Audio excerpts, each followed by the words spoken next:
자, 우리 마켓 타이밍 모델을 통해서 시장의 매매 타이밍을 잡고 있습니다.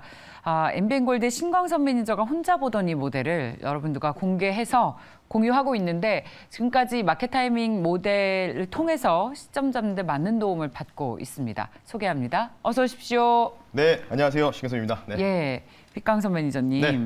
근데 이제 실적들이 미국에서 생각보다 잘 나와가지고 네, 기대감을 맞습니다. 좀 갖고 있었거든요. 근데 테슬라는 오히려 실적 발표 나오고 나서 좀 등락이 있는 것 같고요. 상승폭 많이 줄여서 지금 보니까 우리 장 출발하기 전에 미국 선물 지수가 마이너스로 돌아섰어요. 네. 소폭의 내림세를 나타내고 있어서 맞습니다. 어떻게 보세요? 시장에 좋은 흐름 그냥 계속 이어갔으면 좋겠는데 경계할 만한 숫자인지 네. 아니면 뭐 괜찮습니까? 일단 뭐 지금 위아래로 많이 좀 흔들고 있는 사실은 이제 시장 자체의 그런 확실성이 부족하다는 거죠. 그러니까 투자를 뭔가 공격적으로 할 수 있는 부분인데 이제 심리 자체가 많이 약세이다 보니까 그러니까 센티멘트 자체가 많이 붕괴된 상황이지 않습니까? 그것 때문에 이제 위아래로 많이 진폭이 좀 나오면서 흔드는 과정인데 어쨌든 뭐 지금 나스닥 100 같은 경우에는 저점 대비해서 10% 넘게 아웃퍼폼을 많이 했기 때문에 근데 중요한 거는 지금 뭐 아까도 뭐 아까 그 6시, 7시 일부의 시간에서도 마찬가지로 뭐 포드에서도 감원한다. 뭐 계속 감원한다는 얘기가 나오고 있고. 그러니까 지금 뭔가 실적에 의해서 종목들, 그러니까 쉽게 얘기해서 나스닥에도 이제 메이저들이 있지 않습니까? 어떤 한두 개의 시총 상위 종목들을 컨트롤해서 주가를 조금 올릴 수 있는 대표적으로 이런 게 이제 테슬라 고래 뭐 이런 식으로 이제 표현을 하는데 뭐 비트코인 쪽에서도 그런 고래 세력들이 있지 않습니까? 그런 부분 때문에 지금 그 테슬라 실적 때까지 좀 땡겨놨다가 실적 잘 나왔어요. 예. 근데 이제 문제가 뭐냐면 이제 앞으로 이제 테슬라 실적이 정말 잘 나올 수 있을까? 그러니까 이제 가처분 실질 소득이 많이 꺾여 있는 상황에 사람들이 자동차에 대한 구매 욕구가 계속해서 이어질 수 있을지. 지금 보시면 매출은 감소했는데 주단 순이익이 높게 나왔잖아요. 테슬라가 지금 제가 알기로는 가격 전가가 한 2번 정도인가 이루어지지 않았습니까? 계속 가격을 3번인가요? 뭐 제가 정확하게는 좀 헷갈리는데 어쨌든 가격 전가를 한 상황에서 어쨌든 이제 수요, 그러니까 예약 판매 부분에 대해서는 부분들이 이제 어느 정도 분기 실적이 잡혔고, 근데 과연 하반기에 이에 대한 부분들이 계속해서 실적 랠리가 이어질 수 있을까? 이에 대한 지금 의구심이 있으니까 테슬라가 시간 내에서 좀 빠지고 있다. 근데 그게 이제 대표적으로 보여줬던 게 바로 넷플릭스 실적 발표 이후의 변화였죠. 실제로 넷플릭스가 시간에서 급등이 나왔다가 본장 들어가니까 이거 뭐지? 음봉 맞고 떨어지는 결과가 나왔기 때문에 워낙 지금 이제부터는 투자자들이 이걸 생각하고 싶은 거예요. 경기 후퇴가 빨리 끝날 수 있을지 이걸 이제 실질적으로 이제 보고 싶어하는 마음이 좀 있고 그리고 오늘 굉장히 중요한 이벤트가 있지 않습니까? 계속 말씀드렸던 거 ECB 통화정책 회의가 있기 때문에 쉽지 않을 것 같아요. 이거 저도 예측하기가 불가능하니까 일단 25pp는 예상치를 컨센을 잡아놨긴 했지만 뭐 50pp도 올릴 수도 있다. 근데 지금 뭐 보면은 이따가 뭐 마켓 포인트 잡아드릴 때 또 러시아 가스 관련된 부분에서 아마 앵커님도 아침에 보셨지만은 왔다 갔다 하고 있지 않습니까? 그런 부분들 이제 잠시 뒤에 포인트 한번 잡아드릴 수 있도록 하겠습니다. 네. 테슬라가 올해 들어서 5번째 가격 올렸네요. 5번이나 올렸나요? 야, 진짜. 3번 정도 생각했었는데. 야, 이게 어마어마한 자신감이에요. 근데도 사니까 우리 올리겠다 이거죠. 근데 진짜 테슬라가 저는 테슬라 차량을 보유하고 있지 않지만 지인이 타고 있는데 오토파일럿 시스템 있지 않습니까? 기가 막히더라고요. 오늘 저희 아침에도 분장실에서 한참 테슬라 얘기했는데 다음 차는 테슬라다. 20대들이 제일 힙한 차로 꼽는 게 테슬라래요. 맞습니다. 네. 그렇다고 합니다. 자, 저희는 주식을 열심히 해서 테슬라를 사도록 하겠습니다. 저희 마켓 타이밍 모델 보니까 ECB 앞두고 그 변동성이랑 패닉이 좀 나오는 것으로 보였잖아요. 네. 그래서 오늘은 어떤 포인트를 잡으시는지 상당히 궁금합니다. 오늘은 조금 잊혀 있었던 우크라이나 러시아 관련된 이슈에 대해서 먼저 쭉 설명을 드리면서 말씀드릴 텐데 화면 보면서 말씀드리겠습니다. 이게 이제 중동 방송 지금 이제 서방에 대한 언론들 뭐 여러 가지가 있어요. 로이터 뉴스도 있고 뭐 유럽의 그 러시아 국영 언론도 있는데 가장 중요한 게 이제 중립으로 우리가 항상 이 시장을 좀 바라봐야 되고 현재 전장 상황을 바라봐야 되는데 오랜만에 가지고 나왔습니다. 알자지라 중동 방송에서 발췌한 내용인데 지금 개전한 지 정말 뭐 100이 넘었죠. 130일 정도 가까이 된 것 같은데 지금 이제 빨간색으로 물들어 있는 점이 바로 이제 돈바스라든지 도네츠크 뭐 이쪽이라든지 뭐 남쪽에 이제 크림반도 지역 있죠. 빨간색이 이제 러시아가 점령한 지역이고요. 근데 자세히 좀 가까이 보시면 파란색으로 그 외곽 지역에 파란색으로 좀 물들어 있는 게 보이실 겁니다. 그게 뭐냐면 러시아군이 현재 이쪽까지 진입한 상황이죠. 그러니까 쉽게 얘기해서 남부 수복 작전을 개시했다. 지난주에 한번 이제 젤렌스키 대통령이 예비군과 상비군 포함해서 100만 명의 병력을 그 전시 명령 체계를 갖추고 남부 지역을 수복하겠다는 의지를 밝혔거든요. 그러니까 지금 뭐 예전에는 뭐 이제 나토나 이런 데 서방 국가에서 무기를 지원하는데 실제로 러시아 원래는 이제 구소련 연방국이 우크라이나지 않습니까? 그러니까 대부분 무기 체계가 통상 이제 AK 시리즈예요. 근데 나토에서 쓰는 거는 M1A4라든지 뭐 이런 M4라든지 이런 이제 미국 용을 이제 사용하고 있거든요. 근데 나토에서 무기를 지원해줘도 호환이 안 되니까 탄약 소비를 못 하는 거죠. 근데 이런 부분들을 이제 다 바꿨습니다. 무기 체계를 최근에 우크라이나가. 그래서 지금 우크라이나가 정규군 그리고 플러스 아주프 민병대까지 해서 남부 지역 수복 작전에 현재 지금 전투가 계속해서 벌어지고 있는데 최근에 이제 국내 언론에서는 아직 뭐 그냥 시들시들해졌으니까 그렇죠. 더 이상 얘기가 안 나오고 있잖아요. 예. 현재는 치열하게 계속해서 남부 수복 작전을 위해서 지금 계속해서 전쟁을 개시하고 있다. 그러니까 이게 참 빨리 좀 끝나야지 뭔가 인플레가 좀 그래도 꺾일 텐데 계속해서 이러고 있는데 계속 뭐 곡물 수출을 뭐 허용하겠다 이런 얘기 나오고 있는데 싸우고 있는 상황에서 과연 그런 뉴스가 우리가 믿을 수 있는 팩트인지를 우리가 좀 생각해봐야 될 것 같고요. 네. 자, 그러면 이제 가장 중요한 이슈죠. 오늘 마찬가지입니다. 다음 한번 보겠습니다.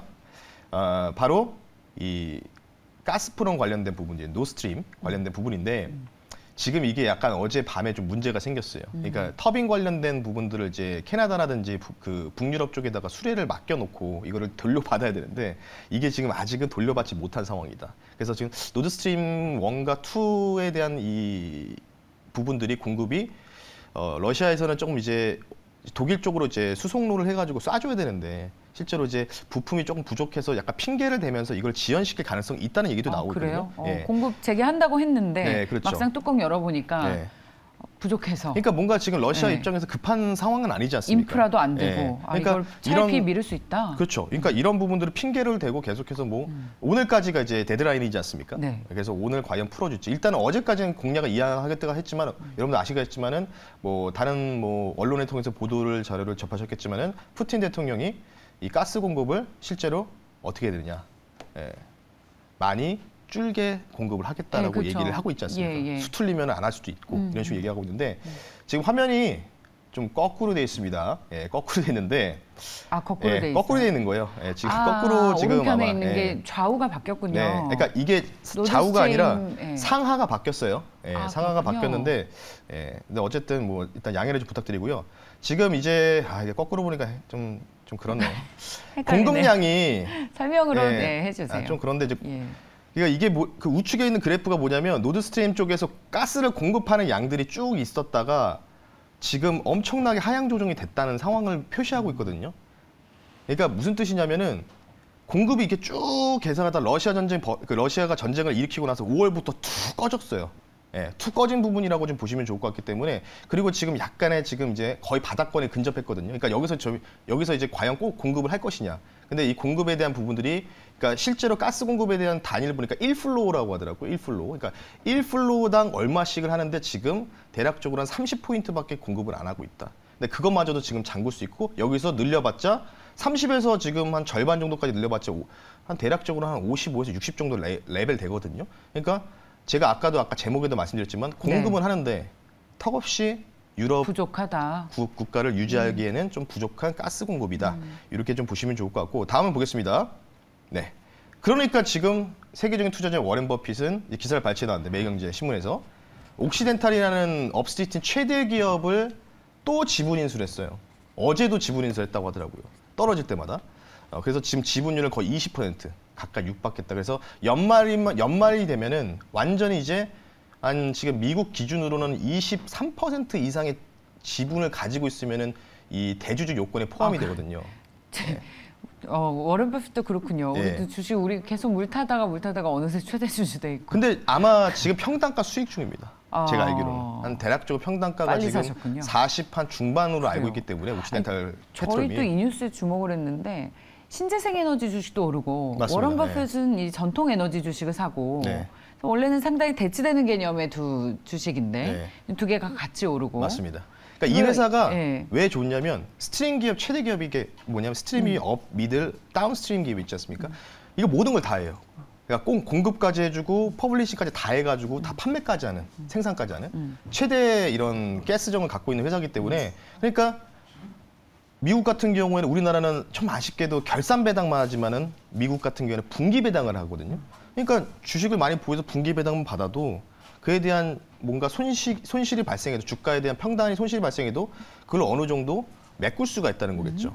그런 부분 때문에 아마 지금 워렌 버핏이 이쪽에 계속 꽂혀 있지 않을까. 정유주 사는 그러니까 거. 지금 보면 이제 네. 러시아 가스 공급이나 이런 거. 그러니까 유가는 지금 100불을 약간 좀 밑도는 범위 보이지만 지금 내추럴 가스, 천연 가스는 오히려 상승 마감하지 않았습니까? 그러니까 이런 부분들이 모든 게 진행이 되고 있기 때문에 오늘 밤에 22 정책회의도 있지만 이 노드스트림 관련된 부분들의 공급이 계속해서 개시될 수 있는지에 대한 데드라인이기 때문에 요걸로 통해서 그러면 이게 뭘까? 결국 인플레랑 결부되는 거겠죠. 그런 부분 좀 보시면 좋을 것 같습니다. 써니님께서 버핏 형님도 물 타신다고.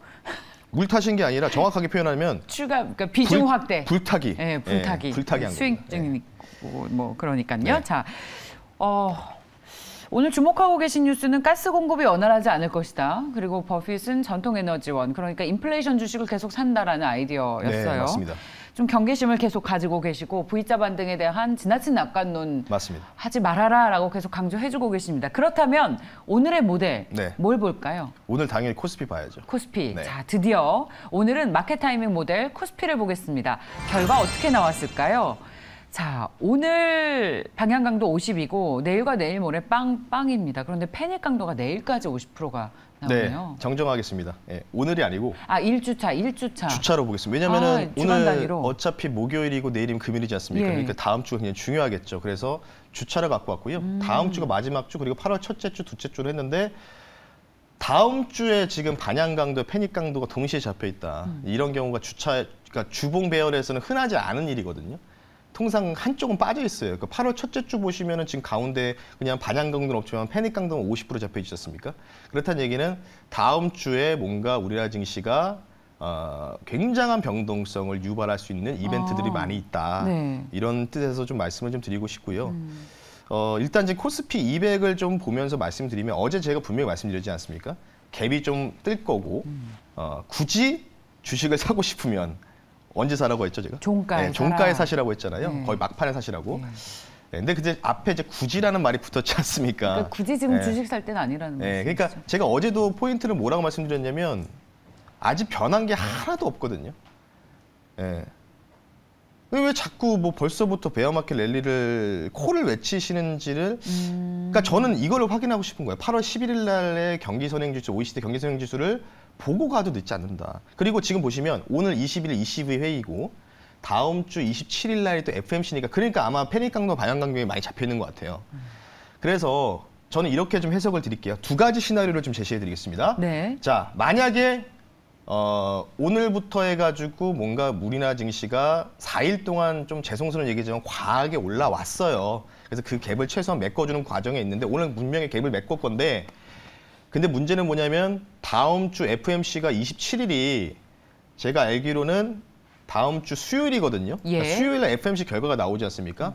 3번 인상할지 4번 인상할지가 결과가 나올 텐데 제가 어제 공개 방송에서 뭐라고 했냐면 여러분들이 주식을 할 때 이번 달까지만 하고 그만하시는 게 아니지 않습니까? 올해나 또는 내년까지 하실 분들이 많은데 그러니까 제가 어제 공개에서 뭐라고 말씀드렸냐면 오늘 20이 있죠. 그리고 4일 뒤에 FMC 회의가 있는데 결과 어떻게 될지 모른다. 그럼 제가 뭐라고 했냐면 그냥 주식 매매 쉬시라고 했어요. 어제 공개 방송에서 유튜브에서.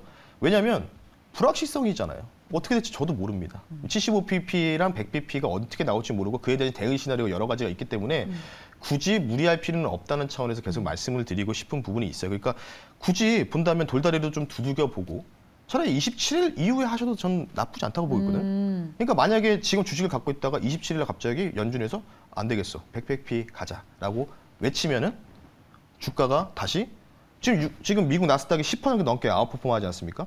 근데 그게 왜 아웃퍼폼했느냐? 경기에 대한 우려감도 있지만은 경기의 우려감이 좀 회복한다는 부분도 있지만은 75bp를 한다고 블라드 연은총재가 선봉장을 찍어서 점을 찍어줬잖아요. 예. 근데 100bp 올려버리면 그 상승폭을 다 반납하지 않겠습니까? 상식적으로. 좋습니다. 예, 그런 부분을 좀 보시면 좋을 것 같기 때문에 예. 오늘 빠르게 모델 말씀드리는데 요거 화면만 한번 보면서 말씀드릴게요. 좋습니다. 예, 시간이 없어서. 예. 이게 제가 뭐라고 하냐면 데이터는 바닥 신호지만 아직은 이 마음이 아닌 마음이 것 같다. 심리가. 아, 저는 뭐 무릎에 네. 사서 뭐 가슴에 팔아 이런 건 줄 알았는데. 그런 건 아닌데 아, 보시면 사기 찝찝하다는 그렇죠. 말인가? 그러니까 네. 지금 왼쪽 우측의 맨 위가 익스트림 블리시, 굉장히 극단적으로 좋은 상황. 그리고 아래쪽이 이제 베어리시죠. 익스트림 베어리시, 굉장히 안 좋은 상황. 근데 이게 지금 저점이거든요. 근데 좌측에 보시면 네모칸으로 제가 표시해드렸죠. 이 베어리시한 극단적인 베어리시한 상황이 얼마나 가느냐? 08년 서브프라임 모기 사태 때 1년 넘게 지속됐어요.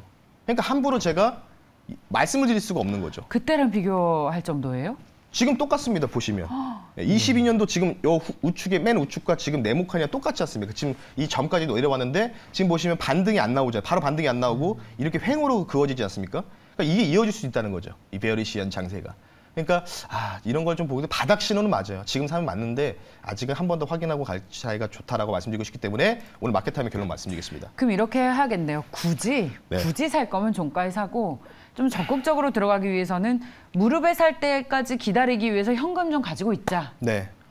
그리고 내년이 다음 주에 네. 변동성과 패닉 가장 중요한 높으니까. 거는 FMC 끝나고 차라리 그냥 하는 게 낫지 않을까. 그게요. 지금 루키님도 정석 같다. 네. 확인하고 보고 사는 게 맞다. 네. 어제 말씀 적중했다. 무슨 네. 예언가도 아니지만 네. 시청자들이 그렇게 많은 도움 받으셨던 것 같아요. 좋습니다. 이렇게 소신 있게 얘기해 주시는 게 진짜 어려운 걸 알기 때문에. 그럼 매니저님 요즘 매매 쉬세요? 저는 어제 같은 네. 경우에 제가 관리하는 고객분들은 네. 반도체를 지금 많이 갖고 있었거든요. 반도체 예. 콜 많이 외치지 않았습니까? 예. 어제 시초가에 다 매도를 하고 현금을 좀 보유하고 있는 상황입니다. 그러니까 조금 며칠 우리한테도 얘기 좀 해주시죠. 얘기 같이 해주세요. 네.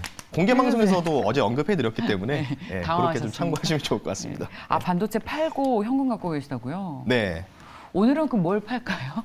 오늘은 거의 이제 들고 있는 게 없어가지고 그냥 어차피 편안하게 현금. 보려고 하고 있습니다. 22회에. 아, 그렇군요. 예. 많은 분들도 그럼 현금 가지고 있을 것을. 오늘 만약에 생각보다 안 빼면 조금 현금을 조금은 확보하시는 게 좋지 않을까. 네, 이렇게 좋습니다. 말씀 한번 드려보겠습니다. 그렇죠. 이런 얘기를 또 무료 공개 방송 들으시는 분들을 위해서 해주시니까 더 궁금하신 분들은 그 네. 기회를 활용하십시오. 언제 계획 있으세요? 네, 저는 이제 월수금이기 때문에 금요일 날 22회의 오늘 결과 보고 금요일 날 관련된 부분들 너튜브를 통해서 공개 방송 진행할 테니까요. 내일 공개 방송에서 뵐 수 있도록 하겠습니다. 네. 좋습니다. 천수경 님이 이번에 그럼 바닥 타이밍 지나면 어떻게 할까요? 라고 하셨는데 그 답은 내일 네, 공개하겠습니다. 맞습니다. 자, 오늘도 마켓 타이밍 모델을 통해서 시장의 매매 타이밍을 살펴봤습니다. MBN골드의 빛광섭, 네. 저희 신광섭 매니저와 함께했습니다. 고맙습니다. 네, 감사합니다.